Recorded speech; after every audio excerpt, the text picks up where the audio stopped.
queridos, tudo bem com vocês? Pastor José Francisco de volta, ou J. Silva, se vocês preferirem.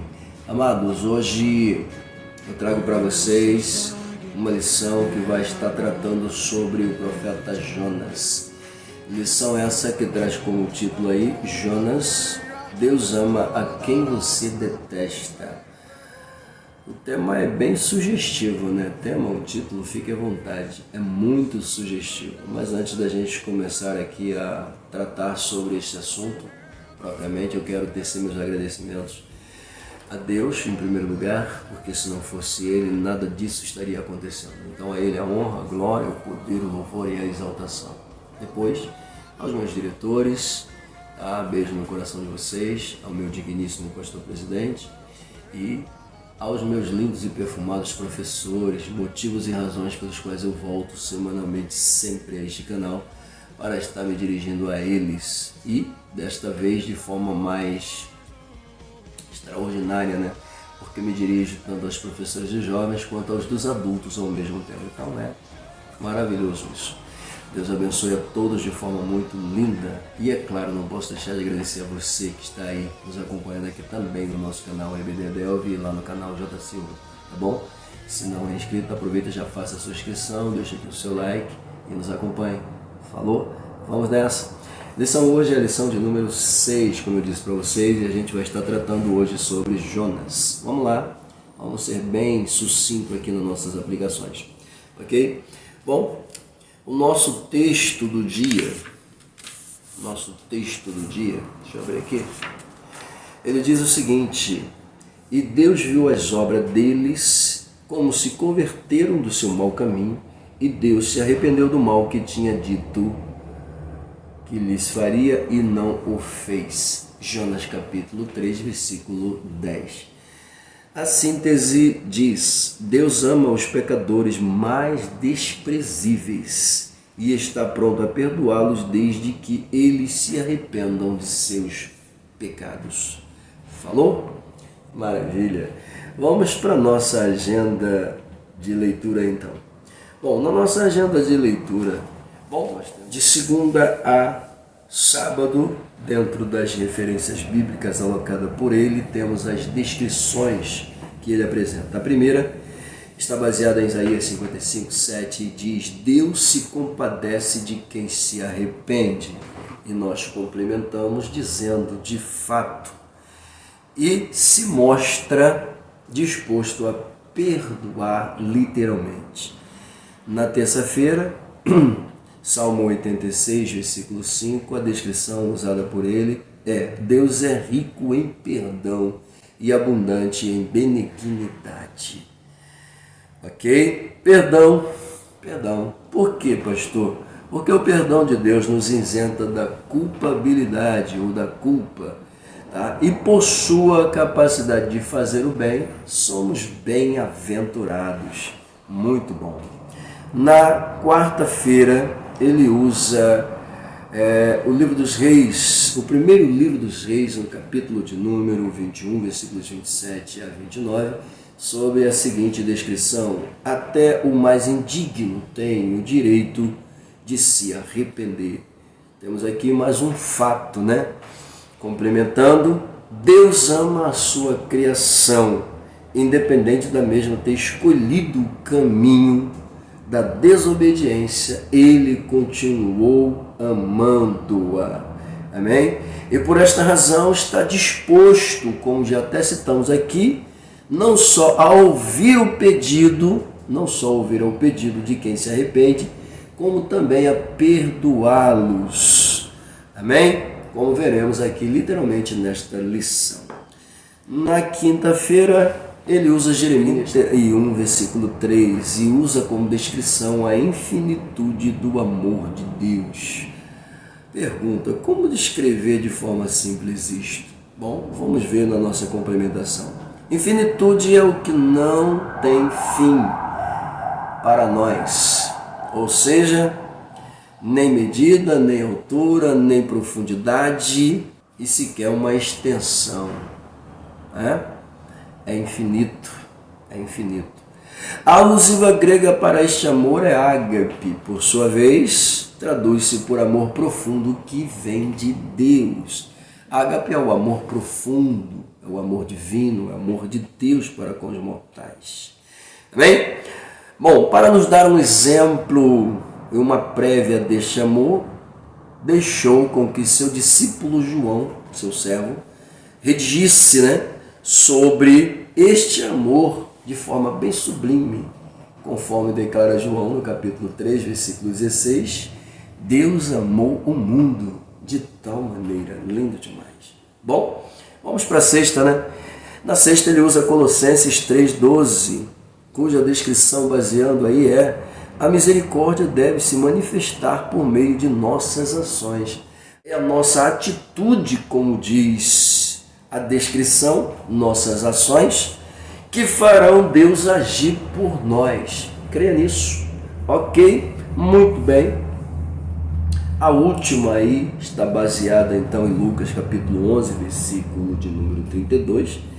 E a descrição que ele usa é o exemplo dos ninivitas. Bom, a gente vai para Lucas e a gente descobre que, olhando para o exemplo dessa cidade, ou desta cidade, que era o coração pulsante da Assíria, a gente vai ver a culpabilidade deles, ninivitas, atingindo os céus e atingindo o Deus israelita, entendeu? De forma dolosa e afrontosa. E é claro, a gente vai ver também eles buscando por misericórdia, se arrependendo do mal, se voltando para Deus, como novos crentes até, e, é claro, alcançando do mesmo compaixão e perdão. Amém? Aí a gente termina usando aqui: este é o exemplo que mostra o favor de Deus, por isso devemos buscá-lo a cada dia. Falou? Muito bem, vamos para os nossos objetivos aqui. O primeiro deles é defender a historicidade do livro.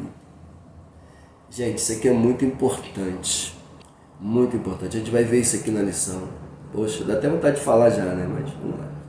Esclarecer os motivos que levaram o profeta a desobedecer a ordem de Deus. Meu Deus. Terceiro, mostrar como às vezes temos dificuldade de compreender o amor de Deus, principalmente quando este amor alcança aqueles a quem nós reprovamos.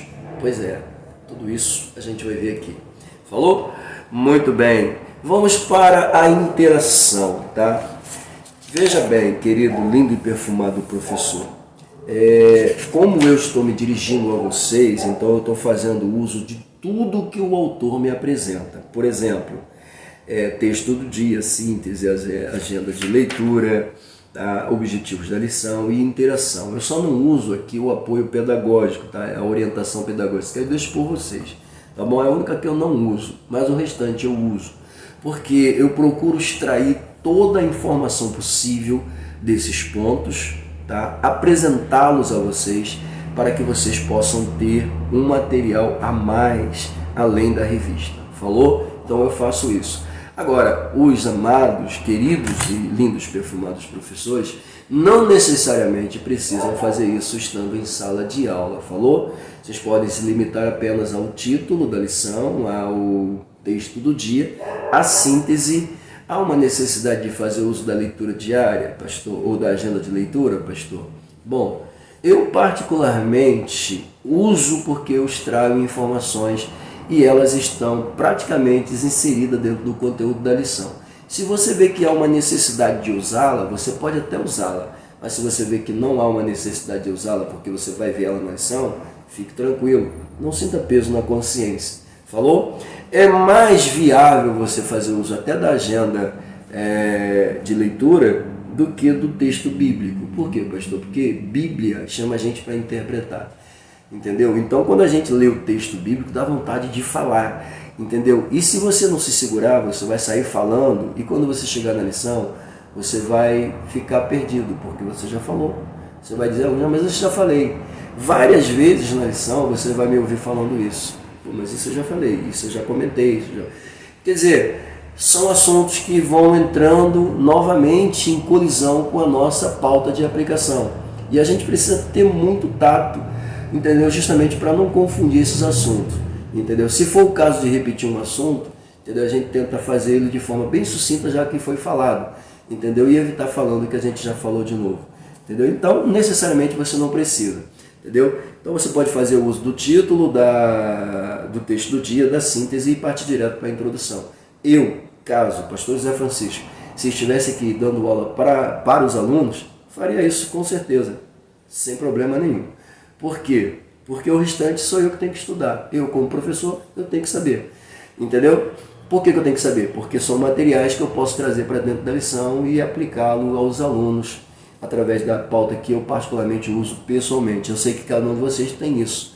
Entendeu? Então, fiquem à vontade, tá bom? Então, estou usando isso aqui apenas como cunho de informação.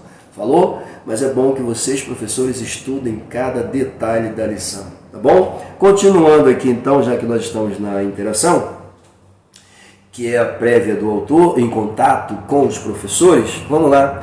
Ele vai dizer o seguinte: Jonas é o profeta do momento, né? Aqui ele vai dizer, na lição deste domingo, estudaremos o livro do profeta Jonas. E nós tomamos a liberdade de torná-la bem sucinta, dizendo: Jonas é o profeta da vez. Sua mensagem está veiculada a Nínive, a metrópole dos assírios. Forte demais esse aqui, né?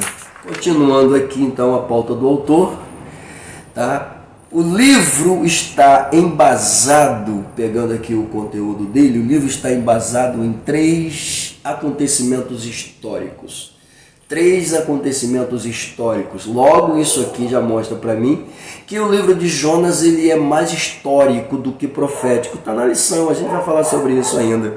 Entendeu? Por isso o autor diz não ser um livro padrão, tá? No contexto das profecias. Por que não é um livro padrão no contexto das profecias, pastor? Acabei de dizer. Ele possui um cunho histórico gigante. Então ele é mais histórico do que profético. Como assim? Conta a história de Jonas, da sua fuga, conta um pouco da historicidade daquele povo, que, é claro, força a gente a entrar dentro da história, particularmente para descobrir muitas coisas, para depois a gente ver Jonas sendo lançado na praia e ali profetizar para eles e depois Jonas esperar a destruição. Então o livro é muito sucinto. São 4 capítulos, mas são 4 capítulos riquíssimos, tá? Com uma mensagem linda e extraordinária que a gente não pode desperdiçar em momento algum. Falou? Então vamos lá. Os 3 acontecimentos, para a gente fechar logo essa prévia do autor, tá? O primeiro, o chamado de Jonas, ok? Sua fuga, tá? E sua provação. Pois é. O autor diz que Jonas não atendeu de imediato, tá, a ordem divina. Isso é um fato, não atendeu. Então entra em evidência o que? O chamado de Jonas, a fuga de Jonas e a prova de Jonas. A terceira, quer dizer, a segunda, desculpa, já estou querendo ir embora, né? A segunda vai mostrar o martírio do profeta dentro do ventre do peixe. Que isso? Pois é. O profeta está vivo dentro do ventre do peixe. Se estava vivo, se estava morto, querido, não dá para a gente comprovar. O fato é, vivo, ele deveria estar. Bom, isso aí é uma outra pauta, não vou entrar nesse mérito aqui agora, tá bom? O importante aqui é eu relatar para vocês se Jonas estava morto, se estava vivo, ou estava em contato com Deus, ok? Deus era que estava falando diretamente com ele naquele momento. Então, de alguma forma ou de outra, racionalmente para mim estava morto. Mas quando se trata de Deus, que é dono dos céus e da terra, Senhor da vida e Senhor da morte, então é tudo relativo, né? Bom, deixa eu continuar. Essa é a segunda. Tá? A terceira, a mensagem de Jonas, o resultado da mensagem. Olha só, a mensagem de Jonas, o resultado da mensagem e a misericórdia de Deus. São são apresentadas nessa terceira divisão. Tá? Nesta última parte, querido, nessa última parte, a gente vai aprender sobre o grande e incomensurável amor de Deus, que está disposto, tá, a perdoar o mais vil, violento, cruel, tá, dos homens. Que isso, pastor? Deixa eu melhorar. Dos seres humanos. Falou? Se este elemento estiver disposto a vir diante de Deus buscar perdão, Deus vai perdoar. Se ele mostrar arrependimento na busca pelo perdão. Moral da história? Deus perdoa. Fechou. Deixa eu ir aqui para o texto bíblico. Vamos nessa? Vamos lá. O texto bíblico encontra-se em Jonas, capítulo 1, versículos de 1 a 3. Mas é uma leitura linda, eu não posso nem ignorá-la, né? E assim, se você quiser ler na sala de aula, eu falei que não precisa, mas é muito boa. Agora, cuidado para você não ficar preso e querer interpretá-la, tá bom? Mas vamos lá, deixa eu ler para vocês, é lindo demais. São 3 versículos. Gente, eu gosto do livro de Jonas, eu me amarro no livro de Jonas, entendeu? É surreal aquilo ali. Vamos lá. E veio a palavra do Senhor a Jonas, filho de Amitai, dizendo: levanta-te e vai à grande cidade de Nínive e clama contra ela, porque a sua malícia ou maldade subiu até mim. Meu Deus do céu, que é isso? E Jonas se levantou para fugir de diante da face do Senhor. Para fugir de diante da face do Senhor para Tarsis. E descendo a Jope, achou um navio que ia para Tarsis. Pagou, pois, a sua passagem e desceu para dentro dele, para ir com eles para Tarsis, de diante da face do Senhor. Oh, meu Deus! Essa expressão, né, de diante da face do Senhor, é justamente fugir da face do Senhor, como se isso fosse possível, né? Mas, vamos lá, vamos para a nossa introdução. Eu disse para vocês, né? Vamos para a nossa introdução. Eu tomei a liberdade de pegar essa introdução e deixá-la bem sucinta também, para ficar mais viável a aplicação dos mestres, ok? O autor coloca aqui dizendo que o livro de Jonas tem uma mensagem singular. Vamos lá, o livro tem uma mensagem singular. Pastor, o que é singular nesse contexto que o autor apresenta? Muito bem, singular aqui parafraseia para nós o sentido de uma mensagem exclusiva, uma mensagem única, ou ainda uma mensagem diferenciada. Como eu já disse, ele possui um cunho histórico muito grande, tá? E quando se trata da profecia, é praticamente um relato bem pequeno, ou seja, a pauta é pequena. Se Jonas tivesse obedecido logo no início, levantado e partido, a profecia teria sido proclamada e a gente não conheceria o fato que aconteceu com Jonas na sua trajetória, nem nos preocuparíamos em estudar um pouco mais sobre a história dos ninivitas, né? Mas enfim, esses 2 relatos aqui contando a história de Jonas, a sua fuga, a sua desobediência por vontade própria, tá? Há 2 grandes momentos dentro desse livro. Quais, pastor? Deus se dirigindo a Jonas e Deus se dirigindo ao povo. Deus perdoando o povo e dando uma lição em Jonas. É lindo demais. Vamos lá. Muito bem. Então, diz o autor que é uma mensagem singular. Como é que eu descubro isso, pastor? Vamos lá. Como?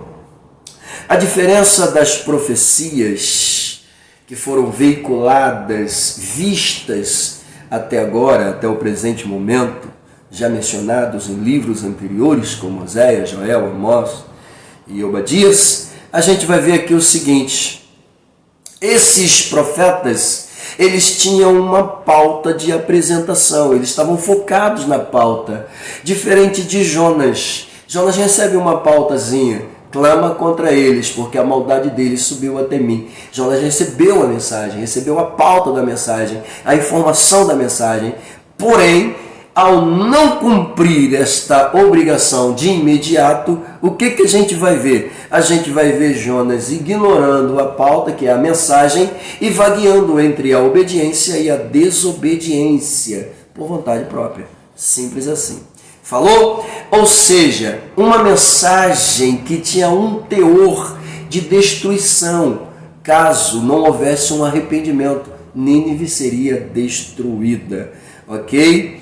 E Jonas, mesmo tendo ao seu lado um benefício da mensagem, Jonas não quis ir. A gente vai ver dentro da lição por que Jonas não quis ir, tá, gente? Não é pelo fato de querer fugir, de estar com medo da nação, embora eu acredito que ele também tivesse medo de ir, até porque sabia que aquela nação maltratava os profetas, matava profeta, não tinha pena de profeta, ou seja, quando invadiam para dominar eram totalmente cruéis. Segundo os historiadores, eles arrancavam a cabeça, gostavam de fazer scalp, né? Arrancavam a cabeça, quando não arrancavam, esfolavam o corpo da pessoa ainda vivo, penduravam em estacas, enfim, eles eram cruéis, entendeu? Eles eram realmente insanos. Então, era um povo que Jonas conhecia com muita propriedade, entendeu? Havia um misto dentro do coração de Jonas, de medo e de raiva ao mesmo tempo. Entendeu? Então ele simplesmente escolhe fugir por vontade própria. Entendeu? Posso até conjecturar, como diz aí os grandes, né? Eu não gosto muito dessa expressão, eu prefiro utilizar-me de parafrasear, mas tudo bem, mas posso conjecturar dizendo que talvez Jonas estivesse fugindo porque simplesmente não aceitava Deus perdoá-los. E a gente vai ver isso com muita propriedade no final, porque ele vai confessar isso pra gente. Tá bom? No livro dele ele confessa isso. Eu fugi porque eu sabia que o Senhor ia perdoar. E eu não quero o perdão desse povo. A verdade é essa. Eu não quero, eu não aceito. Por isso eu fugi. Entendeu? Mas enfim, vem pra cá, deixa eu continuar pra gente não fugir muito. Tá vendo? Somente a introdução tá muito forte, tá muito forte. Tá bom? Então vamos lá, meus queridos. Nós temos o profeta em evidência, nós temos a desobediência do profeta e nós temos uma extensão do amor de Deus, tudo aqui dentro desse livro. Falou? E o autor coloca algo aqui que me chama a atenção. Ele vai dizer, o livro de Jonas nos oferece a lição de que o amor de Deus não estava circunscrito, é isso mesmo? Palavrinha difícil, né? Circunscrito, ou seja, veiculado, para ser mais exato, apenas ou somente, né? Como eu ia dizer, a nação israelita. Ok? Não, o amor de Deus não estava veiculado somente à nação israelita. Não estava. Ok? Isso aqui a gente vê com muita propriedade dentro do livro de Jonas. Por que isso, pastor? Bom, havia um conceito de crença na época em que as nações circunvizinhas, que eram adoradoras de deuses adversos, os deuses dentro das nações eram deuses territoriais, deuses que atuavam somente dentro daquele território. Eles não atuavam fora, quer dizer, não atuavam fora daquele território, segundo a crença popular, desses povos antigos da época. Israel, por algum momento, também começou a pensar dessa forma, desse jeito. Deus era um Deus territorial. E Deus já havia mostrado para eles há muito tempo que nunca foi Deus territorial. Ele é Deus de toda a terra, de todo o universo. Tudo está debaixo das suas mãos poderosas, potentes e implacáveis. Nada foge do golpe de vista de Deus a nível de 4 cantos da terra e a nível de universo. Por quê? Deus é onisciente, é onipotente e é onipresente. Ele sabe tudo, ele pode tudo, ele vê tudo, ele está presente aonde ele quiser. Ele é Deus. E, enfim, eles começaram a pensar também dessa forma. Havia esse resquício de pensamento neles de que Deus era territorial. Ou seja, constantemente Deus estava mostrando para eles que nunca foi um Deus territorial. Todavia, não sendo um Deus territorial, mas universal, estava alocando eles como seus escolhidos para representá-lo em toda a terra. Pronto, que coisa, né? Bom, era isso. Tá bom? Então, Deus nunca foi territorial. Falou? Nunca foi territorial. Ele opera aqui, não opera lá, não. Deus nunca foi territorial. A terra é dele. Ele faz com ela o que ele quiser. Falou? Então eles tinham esse pensamento. Só que Deus está fora desse tipo de questão, tá bom? Muito bem. Destruição. Clama contra ela. Veja bem, nós temos uma mensagem de advertência que poderia se tornar a destruição total do povo. Moral da história, o povo seria destruído, tá? Porém, veja isso aqui para a gente sair da introdução, tá? E o que ele esperava após anunciar, o que Jonas esperava após anunciar a mensagem? Destruição. Mas o que aconteceu, pastor? Perdão. E como é que fica Jonas? Decepcionado. Por quê? Porque dentro do livro de Jonas, através da sua profecia alocadas ao povo de Nínive, ele vai ver o povo se arrependendo, pedindo perdão, suplicando por misericórdia, alcançando o perdão de Deus. E o que a gente vê no livro? Então a gente vai ver perdão, amor e misericórdia. Meu Deus do céu, esse Deus é lindo demais. Que é isso? Amém? Bom, suma, para a gente fechar aqui a introdução. No livro de Jonas, querido, no livro de Jonas, contemplamos, diz o autor, o incomensurável amor de Deus. Lindo demais isso aqui. Amor este capaz, diz ele, de se preocupar com o povo mais cruel daquela época. Que isso, Jesus? Os assírios, meu Deus do céu. Bom, além de defender a universalidade da graça, veja bem, olha a expressão que ele usa aqui, universalidade da graça. Então Deus não é um Deus territorial apenas, pegou a visão? Falou? Vamos lá. E também aponta para a misericórdia divina. Deus, isso é lindo demais, tá? Que concede oportunidade, tanto para Jonas quanto para os assírios. Que é isso, pastor? Oportunidade para Jonas? Querido, a gente está no começo praticamente, né? Mas pare e pensa. Jonas foi convocado a fazer uma missão. Jonas fugiu da missão. Não fugiu da missão? Por vontade própria, tá? Que tivesse com medo, que não quisesse, não interessa. Fugiu por vontade própria. Se eu for lá e profetizar, o povo não gostar, vai me matar. Tudo bem. Esse povo não merece o perdão, são cruéis, são maus. Tudo bem. Ele levantou porque ele quis ir fugir. Ele não levantou para obedecer. Tá bom? Então, veja bem isso aqui, gente. Ele fez de livre e espontânea vontade. Por quê, pastor? Deus está dando uma oportunidade para Jonas. Porque Jonas não quis fazer. Não foi assim? Lá no ventre do peixe dele, ele não orou? Não pediu? E eu nem cheguei no peixe ainda, né? Ele não orou? Não pediu? Pastor, Jonas estava vivo ou estava morto? Não sei. Só sei que ele estava pedindo lá no ventre do peixe. Para mim, estava morto. Mas como Deus é Senhor da vida e dos mortos, então... Entendeu? Veja bem. Deus deu uma oportunidade para Jonas. E através da mensagem que era dolosa, poderosa e impactante, Deus deu uma oportunidade para quem? Para os ninivitas. Pare e pega a visão aqui, crente. Sabe o que Deus está dizendo? Olha só, Jonas. Você me desobedeceu, você fugiu da missão. Você foi lançado ao mal, eu te preservei. Eu preservei teu corpo lá dentro daquele peixe. Você clamou a mim lá dentro daquele peixe. Eu te ouvi, te coloquei do lado de fora. Eu te perdoei. Eu te dei condições de executar ainda a minha missão. Eu poderia te matar, Jonas. Eu poderia levantar outro e mandar no teu lugar. Mas eu não te matei. Aprende. Se eu tive misericórdia da tua vida, por que eu não vou ter da vida dele? Vai. Pega a visão aí. Deus está falando contigo também.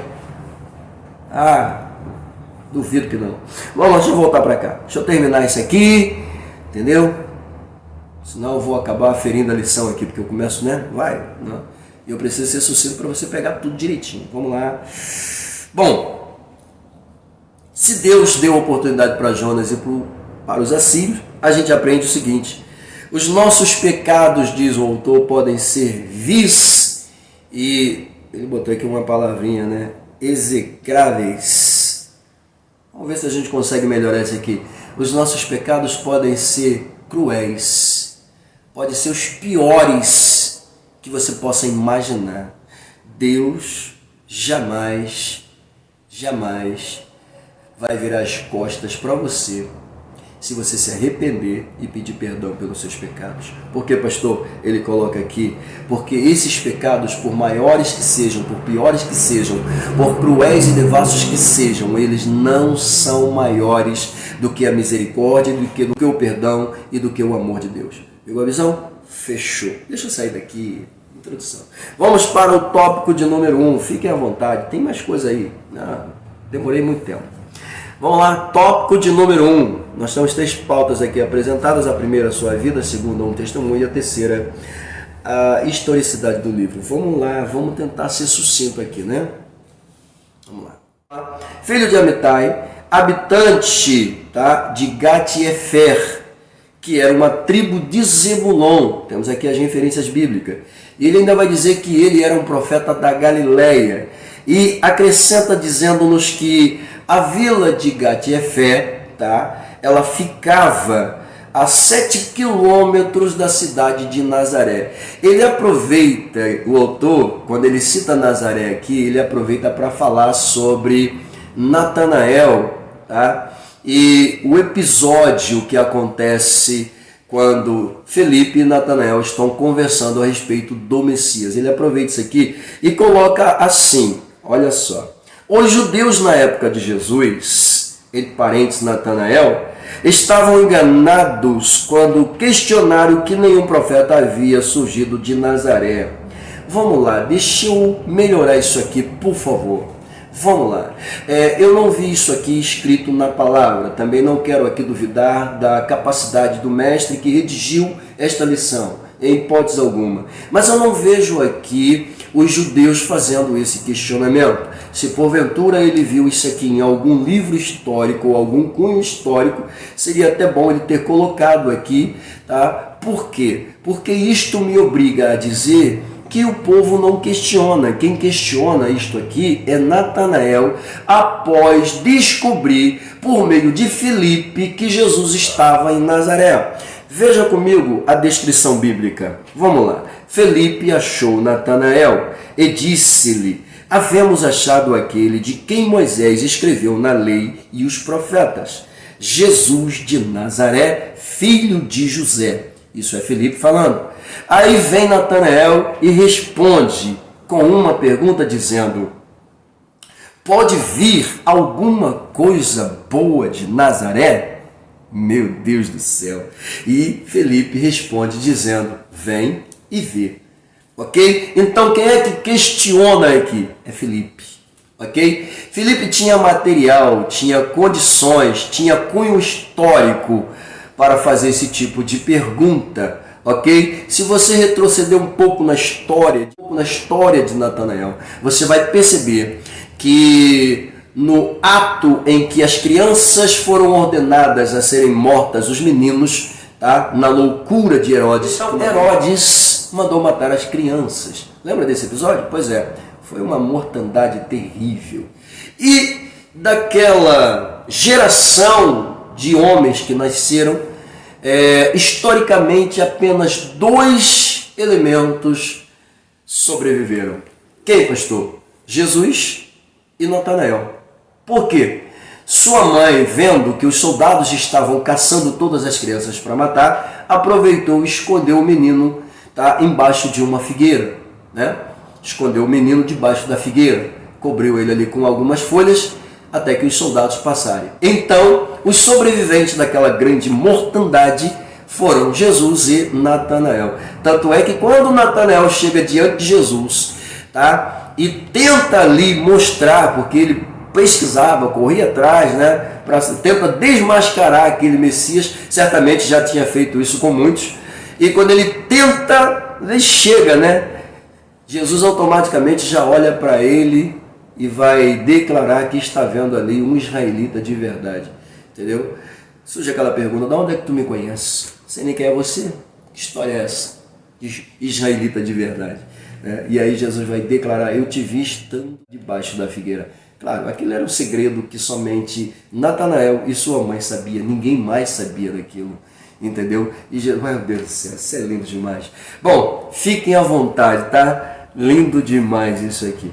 Então ele aproveita isso aqui para falar um pouco de Nazaré, né? E acabou que a gente trouxe aqui, tá, essa informação muito boa para você, tá bom? Vamos lá, deixa eu continuar aqui, por favor, que a lição está ficando boa. Em nome de Jesus, a gente vai traçar aqui uma lição boa para você. Bom, voltando aqui ainda dentro da pauta, né, de número 1, ele diz aqui que no segundo livro dos Reis, no capítulo de número 14, versículo 25, tá? Circunscreve, diz ele, digo eu, menciona, cita, descreve, escreve, enfim, fala, anuncia, enfim. O ministério de Jona no século 8 a.C., isto é, entre 793 a 753 a.C., tá? E ele vai dizer que isso aqui foi na época em que Jeroboão estava reinando em Israel. Jeroboão II estava reinando em Israel.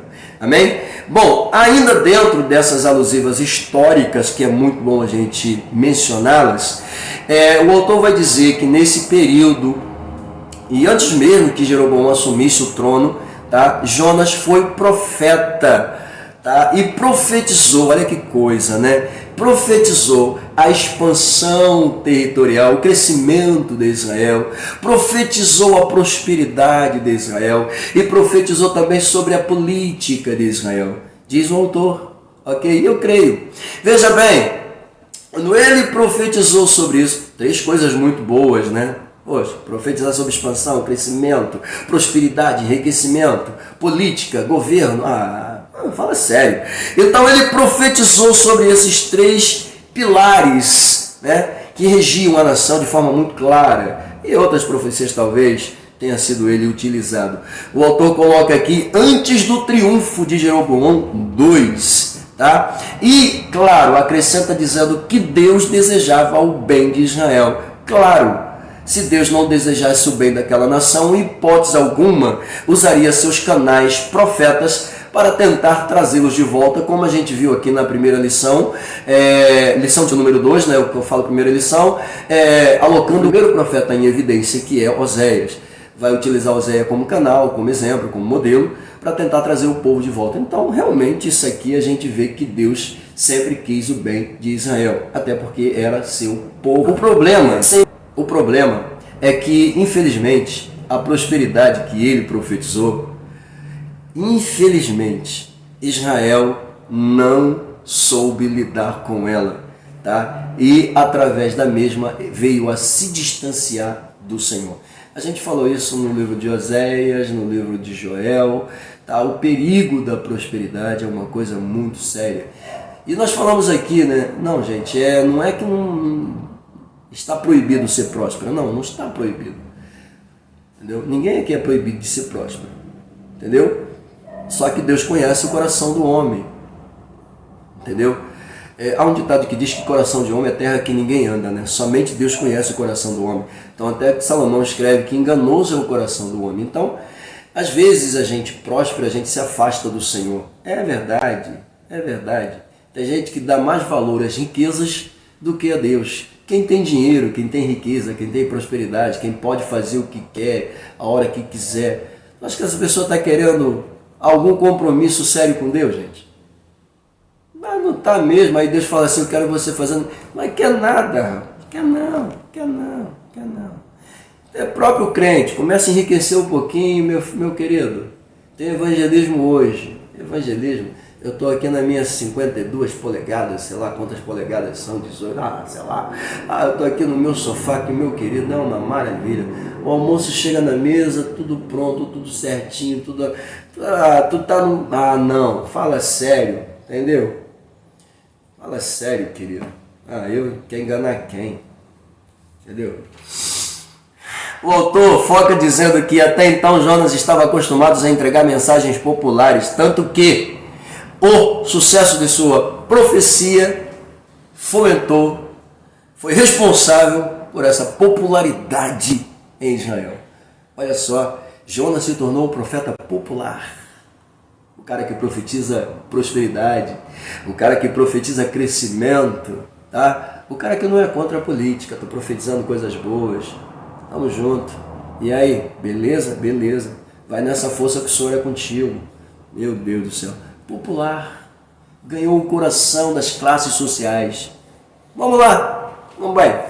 Jonas, então, queridos, é um profeta, segundo o autor, de reputação. Vamos lá. Ele ficou tão preocupado, diz o autor, mas tão preocupado com sua reputação, ficou tão preocupado com sua reputação, que teve dificuldade em cumprir a missão que Deus lhe confiou. Que isso, pastor? Ele ficou tão preocupado, diz o autor, que ele teve dificuldade de cumprir a missão. Ou seja, se eu só prego coisas boas, né? Minhas mensagens são aquelas mensagens tranquilas, mensagens que servem de autoajuda, de conforto, de consolo. No dia em que Deus quiser me usar como uma exortação, eu vou pensar duas vezes, porque eu tenho lá classes sociais diferenciadas dentro da igreja. Não. Deixa Deus te usar. Pelo amor de Deus. Porque se Deus não te usar e o cara estiver errando, ele vai continuar errando se você ignorar, falar o que está acontecendo. Não faça isso, pelo amor de Deus. Não fique preocupado se vão te dar uma cadeira ou se vão tirar a tua cadeira. Seja profeta. Eu disse, digo e repito, o ministério, tá? É apenas uma cadeira entre ministros.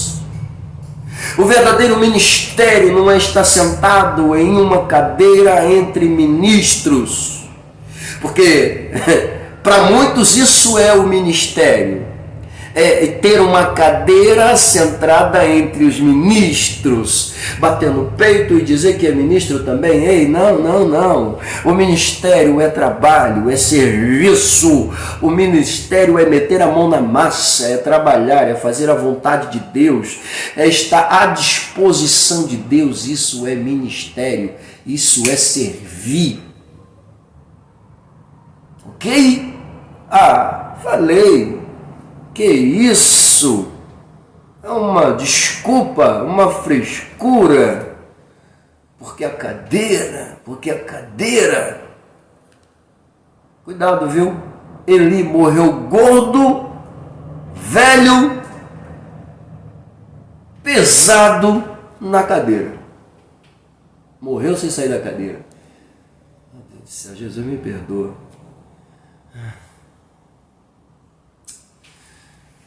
Engraçado, né? Bom, não estou falando para ninguém não. Estou sendo aqui, estou só falando o que Deus está mandando. Fica tranquilo, fica em paz. Falei, isso mesmo. Tem gente que vai morrer na cadeira.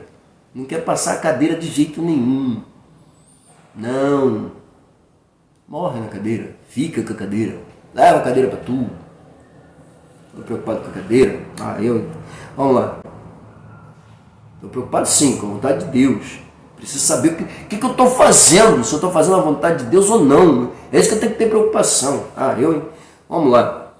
Deixa eu terminar isso aqui. Tá vendo? O negócio vai crescendo. Meu Deus do céu. Jesus. O autor diz aqui que de modo semelhante ao do profeta Jonas, que teve dificuldade por causa da sua reputação em trazer uma mensagem que fosse mais dura, uma mensagem que confrontava, uma mensagem que batia de frente, tá, com os sentimentos nacionalistas da nação israelita, ou das classes sociais israelitas, uma mensagem que batia de frente com isso, que confrontava, ele teve dificuldade por causa dos sentimentos nacionalistas do povo. Tu acha que Deus está preocupado com os sentimentos nacionalistas de alguém, gente? Deus está preocupado com a tua vida espiritual, Deus está preocupado com o teu destino. Deus quer saber para onde que você quer ir, afinal de contas. É isso que Deus quer saber. Poxa, vamos lá, deixa eu continuar. Ele diz aqui, de modo semelhante, muitos jovens na nossa atualidade, tá? Gerações de jovens desse tempo presente estão preocupados com a sua reputação, estão tendo dificuldade. Por que estão tendo dificuldade de cumprir a vontade do Senhor? Por causa dos seus grupinhos de amizades, por causa dos seus círculos de amizade. Para com isso, cara. Tu é crente. Uma vergonha nessa cara. Ficar preocupado com um grupinho. Não, é porque se eu não me vestir como eles, eu sou escrachado. É porque se eu não falar a linguagem deles, eu sou escrachado. É porque isso, é porque aquilo. Você é crente, querido. Minha galerinha vai para a igreja, eu não vou com a Bíblia não, já vai todo mundo assim, toma vergonha nessa cara. Que usa terno para quê? Toma vergonha nessa cara, vai ser crente. Falei, pelo amor de Deus. Aí por isso que a gente tem aí uma geração de crentes doentes, fracassados, entendeu? Tá bem hoje, né? Tá pregando cajado Kim, parece até... né? Parece até pelos poderes de Grayskull, vai lá. Toma vergonha nessa cara. Aí, no primeiro vento, cai. E aí, fulano? Claro, não lê Bíblia, não estuda, não corre atrás, não se profissionaliza na presença do Senhor. Não era esse o termo que eu ia usar não, mas já falei.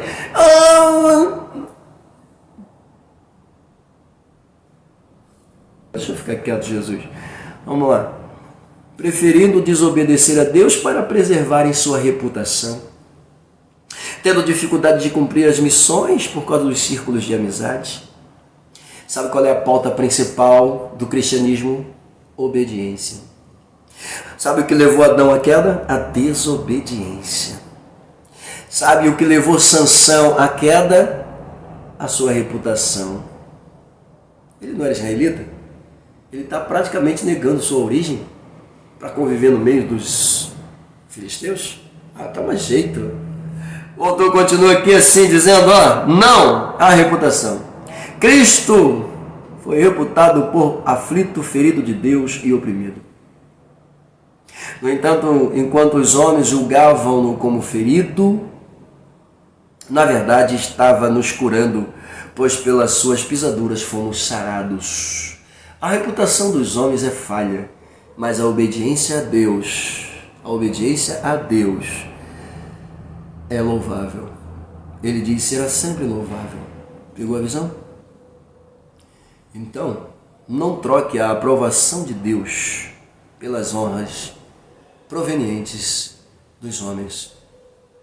Ser honrado pelos homens é bom? Claro que é. Ser elogiado pelos homens é bom? Claro que é. Claro que é. Quem disse que não? E vou te falar, quando você é elogiado, é honrado pelos homens, você se sente, o cara. Não é? Mas melhor do que ser honrado pelos homens é ser honrado por Deus. É melhor. Sabe por quê? Porque o mesmo homem que te honra hoje, amanhã, ele pode tirar a tua... pode. Ele mesmo pode te escrachar amanhã. Pode. Pois é. Então, faço uso até da palavra de Jeremias, né? Maldito o homem que confia no homem. Sua força não. Maldito o homem que confia no homem. Se vamos confiar aqui, não é que eu não possa confiar nos meus amigos, nos meus irmãos. Posso confiar sim. Posso confiar no meu pastor? Posso. As ovelhas podem confiar nos seus pastores? Podem. Claro que podem. Mas não é fazer do homem, entendeu? Como se fosse o homem a sua força. fazer do homem como se o homem fosse tudo o que você precisa para ser salvo. Não. Você confia nele, acredita nele, mas a tua confiança tem que estar em Deus. Tá? A tua fé tem que estar em Deus. E o homem que é usado por Deus como líder tem que estar na posição de ser um representante de Deus infalível. Não preocupado com falácias, com bobeiras. Pelo amor de Deus, deixa eu voltar para cá. Vamos lá, número 2. Tá vendo? Um tópico gigantesco. Muito gigante. Vamos lá. Número 2, um testemunho. Bom, nessa pauta aqui, nós tentamos deixá-la bem sucinta e colocamos logo de início dizendo que o livro é profético e, sem dúvidas nenhuma, tá? O relato nele apresentado é real, é verídico. Colocamos assim. O livro é profético sem dúvidas, porém o relato histórico do profeta no livro autentica-o como um livro diferenciado dos demais. Por que diferenciado dos demais? Eu já falei sobre isso. Eu disse para vocês, né? Você vai estar sempre lembrando alguma coisa. Eu já falei sobre isso. O livro ele é mais histórico do que profético, ok? Então esse relato aqui diferencia-o realmente diante dos outros profetas, né? Você vai ver que Osés, por exemplo, do capítulo 1 até o último capítulo 12, se não for de memória, do seu livro, tá? Ele vai estar focado no coração do povo, chamando a atenção do povo, do início ao fim. Vai apresentar os exemplos, as razões, os motivos, sim, mas vai estar sempre focado no arrependimento, ok? O livro de Jonas não tem isso. O livro de Jonas tem uma história, a história de Jonas, eu já disse isso, né? Então, ele é diferenciado por causa disso, mas ele é real, ok? E detalhe, diz o autor que alguns o têm como fábula, como historinha, como lendas. Vamos lá, olhando aqui, não é uma fábula, nem um relato de pescador, não é uma lenda, não é uma história fictícia, ok? Até porque é um perigo para esses teólogos liberais que dizem que é fábula, que é lenda, que tá? O livro não é real. Entendeu? É até um perigo para esses elementos. Por quê? Porque eles estão discordando do próprio Senhor Jesus. Para começar. Por quê? Eles negam a veracidade do livro, negam a historicidade do livro, negam o personagem, negam a existência, diz que é historinha, diz que é lenda, diz que é balela, enquanto Jesus está afirmando que o livro é real e que o que aconteceu com Jonas 3 dias no ventre do peixe foi real e que aquilo representa o que iria acontecer com ele. Ai, meu Deus do céu. Aí esses faladores vêm dizer que é historinha. Então Jesus está se baseando numa historinha. Jesus está se baseando numa lenda para poder justificar uma coisa que vai acontecer com ele. Por de Deus, eu fico irado com essas coisas. Para de ser. Jesus, que isso? Eu estou falando, eu fico nervoso com isso. Vamos lá. Bom, suposições é o que eles tratam, né? Mas vamos lá. Suposições sobre quem redigiu, quem escreveu. Aí, alguns elementos dizem que talvez um copista tenha feito isso, porque é inadmissível que Jonas tenha escrito, uma vez que ele foi lá para o ventre do peixe. Como que ele vai escrever? Vamos lá. Suposições sobre quem redigiu. É normal. Porém, o relato da história vivida pelo personagem chamado Jonas autentica-o, caracteriza-o como autor da obra clássica que cunha seu próprio nome, o livro de Jonas. Pois é. Calma.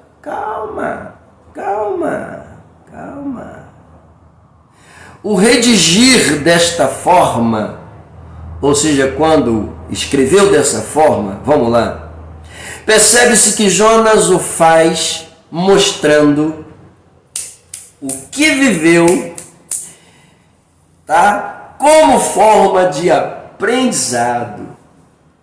Jonas está escrevendo o testemunho da sua vida, que ousou desobedecer. Jonas está contando um relato da sua vida. Suma, através do exemplo dele, ele está dizendo para a gente para não desobedecer. Porque desobedecer é furada. Fugir, mesmo que seja por opção própria, por vontade própria, não faça isso. Mesmo sabendo que o final da história não vai ser o que você espera, mas o que Deus quer, não fuja. Meu Deus do céu, o final da história, querido, não é o que eu quero, não é o que eu espero. O final da história é o que Ele quer. Que isso, Jesus, coisa linda demais, meu Deus do céu. O que foi capaz, olha só, deixa eu melhorar isso aqui. Quando ele redige aqui contando, tá, a sua história, mostrando o que ele viveu, testemunhando, tá, o que foi capaz de revelar a ele próprio, tá, o expressivo e grande amor de Deus por aqueles a quem ele repudiava, a quem ele detestava. Meu Deus, pega a visão.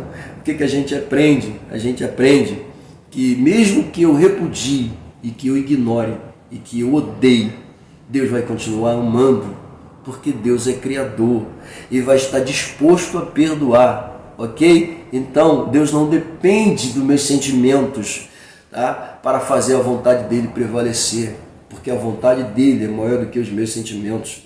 A vontade dele é maior que minhas razões. A vontade de Deus é o mais importante para que eu venha continuar vivendo sobre essa terra. Meu Deus, meu Deus, meu Deus.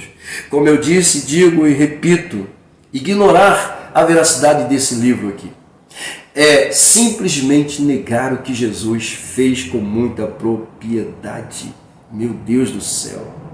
Tá?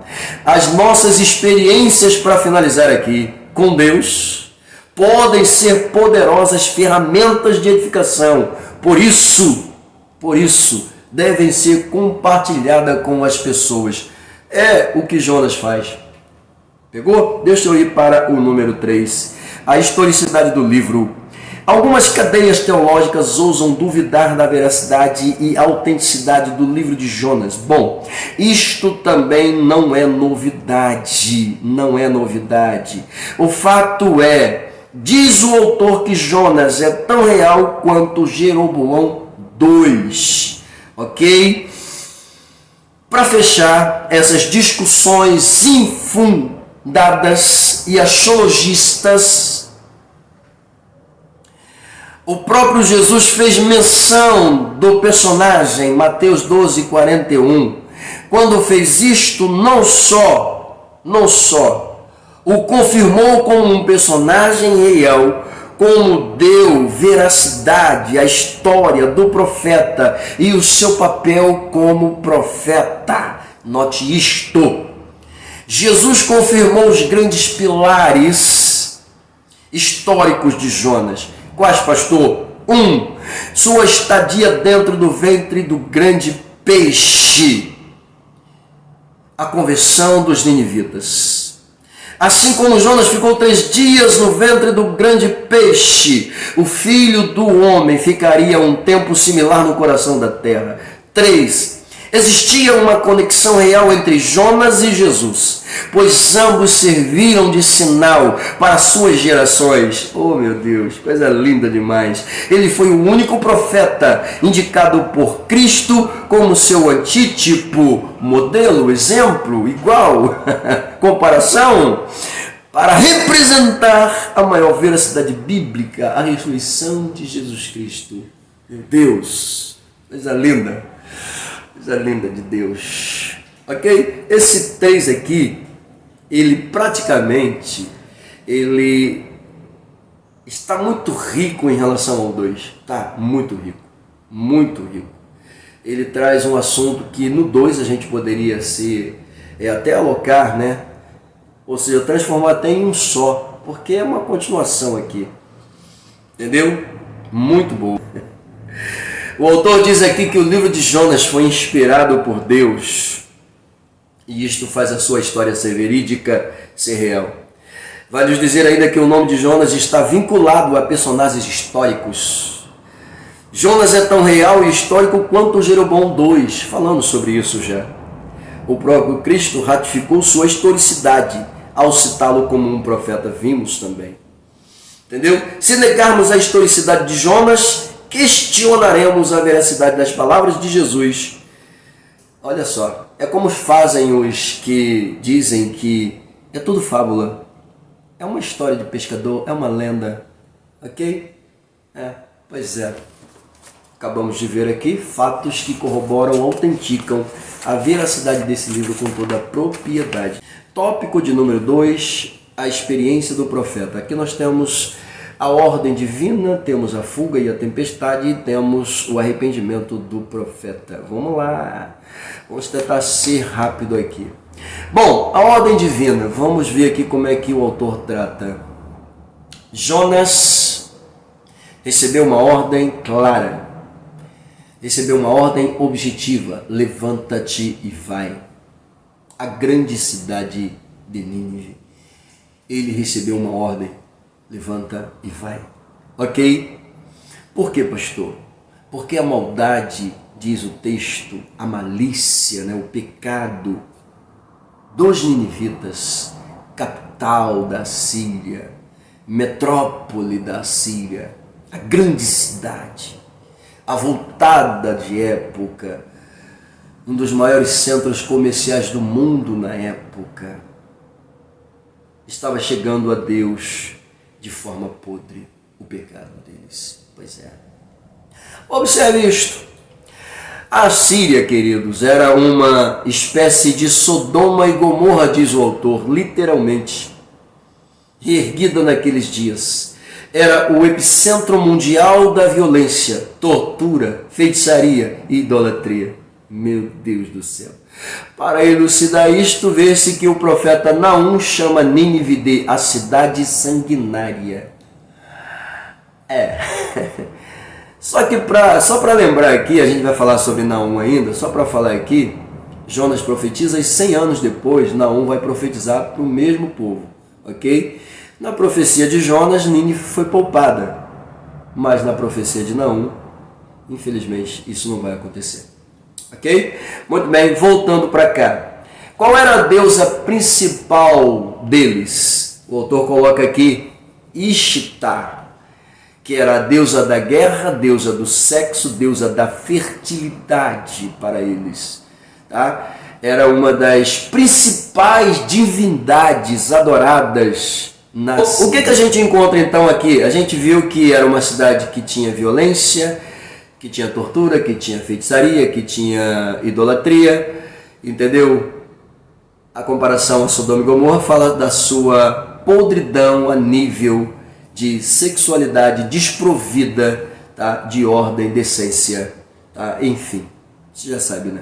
Vamos lá. Número 1, violência e imoralidade eram as marcas constitutivas daquele povo. Violência e imoralidade fazia parte do padrão de vida daquele povo. 2, eles tinham o costume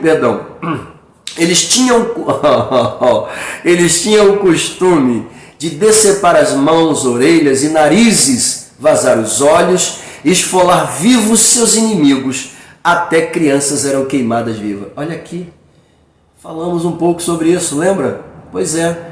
O autor está trazendo para a gente aqui, entendeu? Se de repente, pastor, não, aqui, está aqui, lê isso aqui, não fuja disso aqui não, entendeu? Eles desconheciam a palavra misericórdia, desconheciam.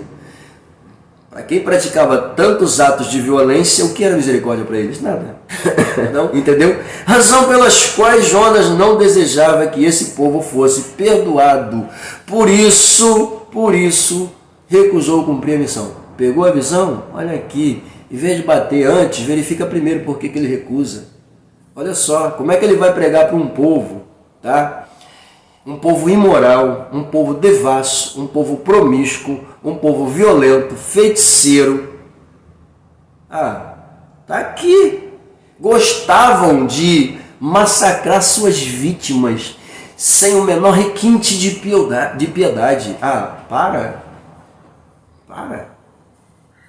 Quem é que não ia querer? Não vou nada. Pense você. Deus te mandar para ir lá, lá. Os caras são terríveis, matam piscando. E aí? Tu vai? Entrar dentro de uma Cracolândia é fácil. Pastor, então vai lá. Eu já entrei, querido. Não foi uma nem duas, não. E vou continuar entrando se necessário for. Já fui também, lá em cima, no pico mesmo. Preguei para todo mundo. E aí? Mas se Deus te mandar. E aí, tá disposto aí? Pois é. Bom, vamos lá. Porque, pessoal, é fácil eu falar, vai o senhor. Eu fui, querido. Não estou falando aqui porque eu não estou falando do que eu fui. Eu fui. Já preguei sim. Entendeu? E aí? Vamos lá, deixa eu continuar aqui. Bom, Jonas declarou sua humanidade. Jonas declarou sua humanidade e com ela vê-se que não somos diferentes dele. Bom, o autor aqui coloca aqui algo que merece realmente a nossa atenção. Diante das circunstâncias apresentadas, das razões apresentadas, dos motivos apresentados de Jonas não quer ir, aqui a gente vê o porquê, né? Ele declarou com isso a sua humanidade, literalmente. Não somos diferentes dele, diz o autor, nós não somos mesmo. Somos hábeis em condenar pessoas por crimes e atos vis, sim, somos sim, tá? Não somos melhores do que Jonas nisso não, tá bom? Não tem que parar de ser fresco, parar de palhaçada. Se achar o santarrão, o bonzão de tudo. Para de frescura. Para de frescura. Seja homem, seja mulher de Deus. Eu. Sim. Para. Eu tô falando, meu Deus do céu. Daqui a pouco Deus não vai nem deixar mais dar aula. Vamos lá. E com isso esquecemos ou simplesmente ignoramos que até os criminosos, tá? Os mais cruéis, os mais vis. Pastor, que isso? Tem direito de experimentar o perdão. Pois é verdade. Pior que tem mesmo. Literalmente, né? Deus ama o que nós detestamos. É isso aí. Número 2, a fuga e a tempestade. Bom, que Jonas resolveu fugir, isso aí a gente já viu com muita propriedade. E para onde ele foi? Direção oposta. O autor coloca aqui o que o versículo declara para a gente. Comprou sua passagem para Tarsis. Entrou no navio, se escondeu no porão. Mas o que era Tarsis? Aí ele diz aqui para a gente. Uma colônia fenícia de mineração no sudeste da Espanha. Era o lugar mais longe que alguma embarcação poderia levar. Meu Deus. Ao entrar na embarcação, escondeu-se dentro do navio. A vontade de não ir foi tamanha em Jonas, que o mesmo ousou fugir à terra da onisciência de Deus, o que era impossível. Ok? Pegou a visão? Foi dormir no porão da embarcação, despreocupado. Aí o autor vai dizer que o Todo-Poderoso interviu, mandando uma tempestade sobre o mar. Os marinheiros ficaram desesperados. E agora? Apavorados. Enquanto Jonas estava fazendo o quê? Dormindo tranquilamente no porão da embarcação. Pois é. Bom, diante daquela situação toda, acordaram Jonas, né? Você é louco, você é maluco. Estamos a ponto de ir a pique, o navio está quase afundando. Vento, tempestade, chuva, maremoto e você dormindo? Que loucura é essa? E aí, como era costume da época, resolveram lançar a sorte. Aí a sorte caiu sobre Jonas. E Jonas então vai confessar que ele era o culpado de tudo aquilo que estava acontecendo. Ok?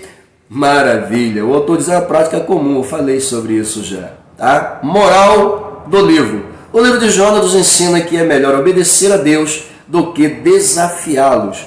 Colocamos aqui, número 1. Há muitas pessoas desafiando a Deus com sua rebeldia e obstinação. Cuidado, vai cair, querido. Vai quebrar a cara, não adianta, tá? Vai quebrar a cara sozinho. Não vai ser Deus que vai quebrar a tua cara, não. É você mesmo que vai se quebrar sozinho. E tem que parar com essa mania de falar, se sair da presença de Deus, Deus vai matar, meu irmão. Tu que vai morrer sozinho, querido. Morreu, ó, foi Deus que matou. Para. Entendeu? E se Deus vai te matar, irmão. Ele vai te matar. Psh. Vem cá, tu tá servindo a Deus no cristianismo ou tu tá servindo a Deus lá na Corimba? Olha que essa mania. Se saiu da presença e morreu sozinho. Ninguém mandou sair, saiu porque quis. É rebelde porque quer, querido. É desobediente porque quer. Faz besteira porque quer. Não vê? Outra coisa. Fulano caiu. Caiu. Fraqueza, irmão. Carne é fraca. O que Tiago diz? Nós só somos tentados quando atraídos e engodados pelos nossos próprios desejos. Pronto, matou. E aí? Vamos ver que essa palha caiu uma. Posso até considerar fraqueza. Caiu duas. Já vou te olhar atravessado. Caiu três. Safadeza. Falta de vergonha na cara. Entendeu? Vamos. Irmão, quer dizer, ninguém aqui não está sujeito à queda. Ninguém está. Ok? Ninguém aqui é super-homem. Ninguém aqui ostenta essa no peito nem capa vermelha, não, pelo amor de Deus. Estão sujeitos à queda sim. Porém, o salmista Davi declara com muita propriedade, ainda que caia, é uma suposição. Não ficará prostrado, pois o Senhor o sustém com a sua destra fiel. Detalhe. O Senhor só vai suster e só vai levantar se a pessoa quiser. Se a pessoa não quiser continuar prostrada, caída, o problema é dela. Não é culpa de Deus não, é culpa sua mesmo. Parar com essa palhaçada. Vamos lá. Não sei onde esse povo está servindo a Deus não, Jesus. Misericórdia.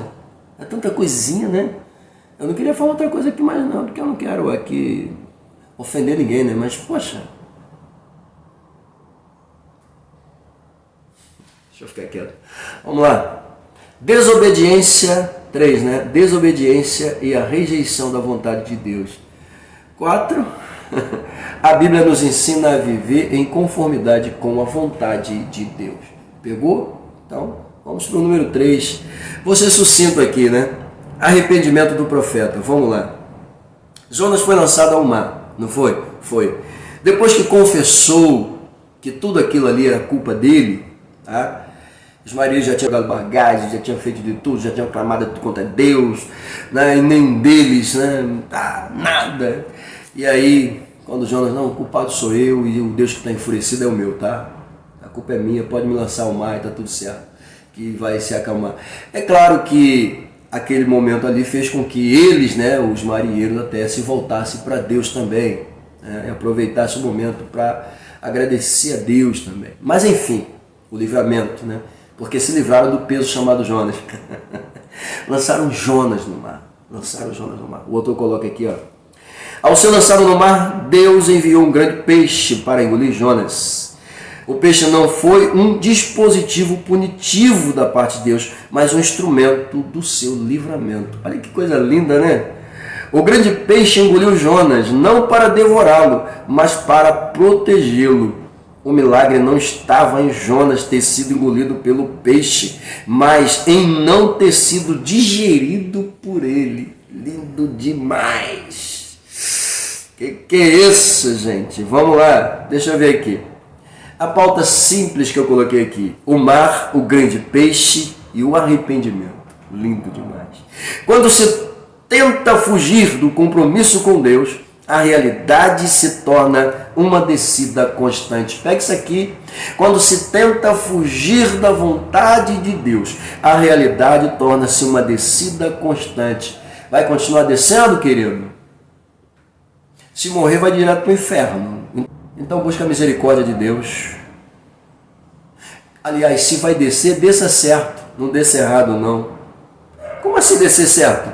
Desça na oração, desça no joelho, desça se arrependendo dos seus pecados. Falou? Vamos lá. Desceu para fugir, desceu para o porão, desceu ao mar, desceu ao ventre do peixe. Mas no ventre do peixe ele fez uma última descida. Qual, pastor? Desceu para suplicar. Aprendeu que as suas descidas foram descidas de sua decisão, mas quando ele resolveu tomar uma decisão nova, um caminho novo, que é uma descida em busca de arrependimento, ele foi perdoado. E perdoado, Deus o trouxe de volta e o fez cumprir a sua missão. Ok? Aprenda aqui uma lição, querendo ou não, querido, se você é o canal, não adianta fugir, não adianta se esconder, não adianta se esquivar, não adianta dizer que não. Se você é o canal, obedeça. É melhor obedecer do que sacrificar. Falou? Muito bem. Terminando aqui, então, vamos para o tópico de número 3. No tópico de número 3, tem até mais coisa para apresentar aqui, mas não vou falar não. Aplicação do livro, a pregação de Jonas, o descontentamento de Jonas. Deus ama quem você detesta. É bonito demais aqui, né? Bom, a pregação de Jonas aqui, a gente vê o seguinte: quando Jonas ele é lançado na praia, né, e ele entra na cidade e começa a pregar a palavra do Senhor na cidade, mesmo que ele tenha tido no início, né, vontade de não cumprir a missão, mas agora ele está cumprindo a missão. Tá? O autor coloca aqui, ó, Jonas foi novamente comissionado por Deus. O grande peixe vomitou no litoral palestino, provavelmente próximo ao porto de Jope. Bom, independente, botou ele lá. Tá? Ele precisou se dirigir a Nínive realizando uma longa viagem. Chegando lá, a passagem proclamada por ele foi catastrófica. Pareceu inconfundível, pois Jonas não apresentou a possibilidade de salvação. Era uma mensagem de juízo e calamidade. O profeta anunciou: ainda 40 dias e Nínive será subvertida. Ainda 40 dias, daqui a 40 dias, Nínive será destruída. Olha só, daqui a 40 dias, Nínive será destruída. Ele coloca aqui: a palavra subvertida no original é apenas utilizada para retratar a destruição de Sodoma e Gomorra. O profeta tinha fogo em suas palavras. A misericórdia pelos ninivitas não ardia em seu coração. Embora tivesse sido alvo da misericórdia, se comportou como instrumento de juízo. Mas os ninivitas ficaram impactados com a pregação dele. A resposta, olha só. Jonas foi alocado à praia. O autor diz aqui, tá, que ele foi deixado pelo grande peixe no litoral palestino, próximo ou provavelmente posto de Jope. Jonas caminha em direção à cidade. Ele diz que isso demorou um tempo, tá? Mas ele chegou na cidade. E quando ele chega na cidade, a mensagem que Jonas está apresentando diante da situação calamitosa do povo não é uma mensagem de amor. Não é uma mensagem de misericórdia, é uma mensagem de destruição. Porque ele começa dizendo: daqui a 40 dias, tá, Nínive será subvertida. Palavra esta oriunda dos originais segundo ele e relacionada à destruição. Tá? Mesma palavra que foi utilizada para a destruição de Sodoma e Gomorra. Automaticamente, vê-se aqui que o comportamento dos ninivitas, como o autor compara, era literalmente igual à situação dos habitantes de Sodoma e Gomorra. Os ninivitas estavam vivendo praticamente a mesma situação a nível de calamidade espiritual, de desavença, de desaforo, tá? E de maldade. Enfim, a mensagem de Jonas chega na cidade. E a mensagem chega com uma pauta de destruição, onde Jonas diz: daqui a 40 dias, Nínive será destruída. Nínive será subvertida. Olha que coisa. Olha que coisa. Jonas não tinha amor no coração. Jonas não tinha misericórdia no coração. As palavras de Jonas, diz o autor, não demonstraram nenhum sentimento de pena, de compaixão, de misericórdia, porque Jonas queria ver a destruição deles. Mas entenda mais ainda, quando a gente lê isto aqui com muita propriedade, as palavras de Jonas soaram como uma trombeta feroz nos ouvidos dos habitantes daquela cidade. O rei, e todo o povo da cidade ouviram as palavras de Jonas, duras, 40 dias, e eles seriam destruídos, arrasados da história, arrancados da história. Então, impactados com a pregação do profeta, o que eles fizeram, pastor? Eles foram a Deus com jejum, com proclamações de jejum, com panos de saco, ou seja, eles se vestiram de panos de saco, sinal de sua humilhação, se lançaram em cinza, mostrando a sua debilidade, e buscaram através do jejum, desde o rei aos animais, a todos os habitantes da cidade, todos, literalmente todos, buscaram ao Senhor, pediram misericórdia, pediram perdão a Deus. Meu Deus, eles clamaram pelo perdão divino.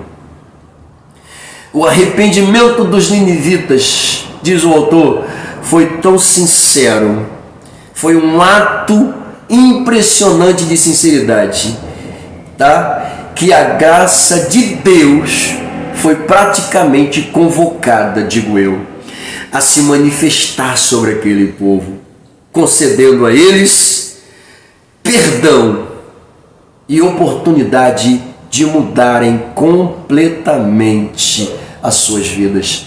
E aí serve até para nós também isso aqui, né? O arrependimento é uma via de restauração espiritual, diz o autor, ok? Jonas não queria, mas Deus fez isso. Jonas não queria mesmo, mas Deus fez isso. Falou? O descontentamento do profeta após esta mensagem ser difundida e o resultado ter sido o arrependimento do povo e, é claro, o perdão de Deus. Pronto.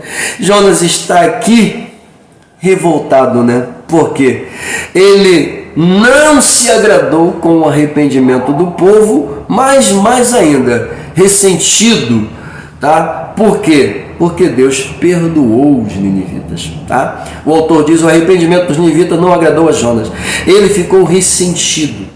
No auge da angústia, revelou as causas que o levaram a fugir da sua missão. Tá vendo aqui? É por isso que eu falo. Aí o cara pega o livro lá no capítulo 1, lê, senta o cacete em Jonas, bate em Jonas sem pena, não sabe por que Jonas fugiu. Que o povo era mau? Sim, era mau. O povo era cruel? Sim, era cruel. Que o povo matava seus profetas? Sim, matava profetas sem pena nenhuma. Sacerdote matava. Além de todos esses requisitos históricos que vimos aqui, havia uma outra pauta dentro da história deles, que além de matar, quando invadia uma nação, além de matar o rei e toda a linhagem real, matavam os sacerdotes, todos os sacerdotes, matavam todos os profetas, Por quê? Porque o povo sem rei iria ficar dependendo deles. O povo sem sacerdote não tinha quem lhes ensinasse a respeito de Deus. E o povo sem profeta não tinham a voz de Deus.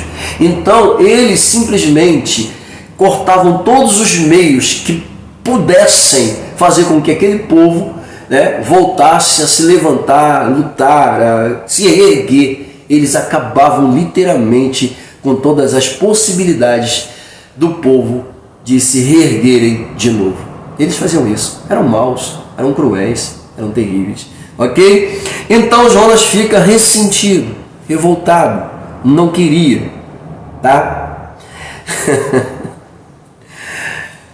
Ele temia, diz o autor, pela misericórdia divina, está escrito aqui. Sabia que Deus, em sua piedade, poderia se sensibilizar, e o arrependimento dos ninivitas se sensibilizar com o arrependimento dos ninivitas e remover o juízo. Que de fato foi o que aconteceu, né? O desejo de Deus não é punir imediatamente o pecador, mas sim dar a ele uma oportunidade de se arrepender do seu pecado. Foi o que Deus fez com os ninivitas. Tá? Observe que, embora a pauta da mensagem que Deus dá para ele prega, né, proclama contra eles, porque a maldade deles, a malícia deles tem subido até mim, isso aqui deu a Jonas a probabilidade de profetizar que a cidade realmente ia ser destruída. Até porque se a maldade deles chegou até Deus, tá? E se a cidade tem um cunho, né, de infâmia semelhante a Sodoma e Gomorra, o que aconteceu com Sodoma e Gomorra?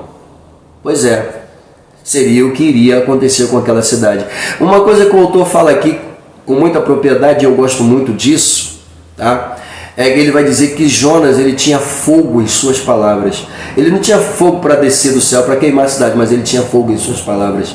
Tá? As palavras que saíam da boca de Jonas, elas tinham um poder assustador de quebrar qualquer coração, arrebentar qualquer um, deixar totalmente impactado. Ele estava sendo usado de uma forma assustadora, gente. Assustadora. Daí o arrependimento do povo com muita propriedade, tá? E o perdão de Deus. Coisa linda isso aqui. Tá bom? Meus queridos, fiquem à vontade. Fiquem à vontade. A gente descobre aqui com muita propriedade que Deus, ele ama quem você detesta. Jonas detestava os ninivitas, gente. Jonas odiava os ninivitas, os assírios, para sermos mais exatos. Mas em compensação, quando ele vai para o centro comercial, né, apoteótico dos ninivitas, porque indo a Nínive, a cidade, ele automaticamente se dirigia a toda a nação. Então, automaticamente, quando ele chega em Nínive, prega, o reino todo ouviu, o reino todo tomou conhecimento, tá? Esperando a destruição do povo, né? Após, né, ver que Deus demonstrou misericórdia. Ele está revoltado, né? Ele está revoltado. Jonas está revoltado. E a gente vai ver isso através do seu próprio comportamento quando a boboeira nasce, né, e faz sombra para ele e morre. Ele fica chateadinho. Aí Deus dá uma lição para ele dizendo para ele, você não plantou a boboeira, né? Mostrando para Jonas a sua insensibilidade. Ele se preocupa com uma boboeira que não foi ele que plantou, que não foi ele que cuidou, que não foi ele que regou, mas que cresceu e morreu. Ele ficou revoltadinho. Aí Deus mostra para ele com muita propriedade, assim como você está tendo pena de uma coisa que você não plantou, que você não cuidou, que você não regou, que não tem nada a ver com você, não foi você que fez, foi eu que fiz. Você está tendo pena dela. Por que eu que fiz a boboeira para você não posso ter pena daquele povo que também são criação minha? Para. Maravilha. Glória a Deus. Poderoso Deus. Deus é bom demais, né? Deus é bom demais. É o que eu digo. O resto é conversa fiada. Eu quero ler aqui com vocês aqui. Vamos lá. Então fez o Senhor nascer uma planta que subiu por cima de Jonas, para que fizesse sombra sobre a sua cabeça, a fim de o livrar do seu desconforto. Jonas, pois, se alegrou em extremo por causa da planta. Mas Deus, no dia seguinte, ao subir da alva, enviou um verme, o qual feriu a planta, e esta se secou. Em nascendo o sol, Deus mandou um vento calmoso oriental.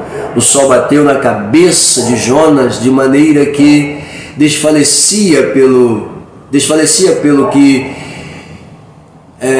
o sol bateu na cabeça de Jonas de maneira que desfalecia pelo que pediu para si a morte, dizendo, melhor é morrer do que viver. Então perguntou Deus a Jonas, é razoável a tua ira por causa da planta? Ele respondeu, é razoável a minha ira até a morte. Tornou o Senhor tens compaixão da planta que não te custou trabalho, a qual não fizeste crescer, que numa noite nasceu e numa noite pereceu? E não hei eu de ter compaixão da grande cidade de Nínive, em que há mais de 120.000 pessoas que não sabem discernir entre a mão direita e a mão esquerda, e também muitos animais? É razoável o teu questionamento, Jonas? É razoável a tua indignação? Ainda que ele tenha respondido, é razoável sim. Deus então diz para ele, então, já que é razoável para você, mesmo que você não tenha plantado e se sente desfalecido, desconfortado, deixa eu te explicar por quê. Eu estaria sendo justo se destruísse aquele povo, que foi eu que criei, que não sabe discernir entre o certo e o errado, mas que por causa de tuas palavras resolveram se arrepender e buscar a mim? Os animais iriam morrer? Ah, para, Jonas. Em outras palavras, né? Para, Jonas. Bom, Deus ama a quem tu e eu detestamos. Conclusão da lição, queridos. Conclusão da lição. Vamos chegar a essa conclusão, finalmente, em meio aos trancos e barrancos, né? O autor coloca aqui dizendo que o livro terminou apresentando o incomensurável amor de Deus. Sim, claro. Por pessoas que nós, assim como Jonas mais propriamente, odiou, repudiou. Tá? Independente da nacionalidade, nenhum livro do Antigo Testamento ensinou de maneira tão visível e categórica a misericórdia divina a outras nações. Jonas aprendeu a lição? Acreditamos que sim. O ato de registrar a história apresentando suas grosseiras pessoais, paralelamente à perfeição divina, indica o desejo de exortar seus compatriotas para que não cometessem os mesmos erros praticados por eles. Suma, como diz o autor, tá? A lição termina apresentando o incomensurável amor de Deus por uma nação que racionalmente não merecia a misericórdia, mas o livro nos ensina. E o autor coloca aqui com muita propriedade que de todos os livros, né, de todos os livros proféticos, nenhum deles mostra com tanta propriedade o amor de Deus de forma tão clássica, tão poderosa como ele demonstrou aqui. Bom, enfim, para terminar aqui, literalmente, né, eu gostaria muito de poder falar isso aqui com vocês, né, sobre aquela questão de Jonas fugindo para Tarsis. Nós temos uma mensagem que fala sobre essa situação. Por que Jonas não quer ir para Nínive e resolve fugir para uma outra localidade, e a localidade escolhida era Tarsis? Dentro de um cunho histórico, de um paralelo de ideias aqui, a gente chega até a conjecturar, estou usando muito essa palavra, né? A gente chega até a verbalizar, né, a parafrasear que fugir para Tarsis era muito mais fácil, né? E tem muita gente que está preferindo fugir para Tarsis por causa da sua reputação, tá? Para não negar os seus grupinhos, para continuar com seus círculos de amizades sociais, para continuar proferindo apenas palavras agradáveis, tá? Infelizmente tem muitos que não querem ir para Nínive, porque Nínive é lugar de homens maus, pessoas ruins, de trabalho, de dor de cabeça. Para que eu vou falar? Não, para Tarsis, ninguém me perturba, tá bom? Mas pensa bem, Tarsis não é o destino que Deus quer para você. Em Tarsis você pode ser dono do seu nariz, ser o que você quiser ser, tá? Em Tarsis você pode fazer o que você quiser fazer, porque você acha que ninguém vai te cobrar. Enquanto que em Nínive você vai ter trabalho, você vai ter dor de cabeça, você vai ter estresse, você vai ter que trabalhar, vai ter que se esforçar para mudar, pessoas rebeldes, pessoas de dura cerviz, e você não quer isso. Pessoas que você vai ter que ser duro no falar, vai ter que ser veemente no proferir, vai ter que estar literalmente como Jonas, possuído por uma força sobrenatural, cuja voz, né, cuja expressão de voz soa como fogo saindo de suas palavras, impactando corações. Você não quer. Então, cuidado, pense bem, tá? Destino do crente é fazer a vontade do Senhor aonde Ele mandar, independente se a cidade tem ninivitas, se a cidade não tem ninivitas. Pense, a vontade de Deus é levar você para o centro da vontade de Deus. Ok? Que Deus te abençoe e até a próxima.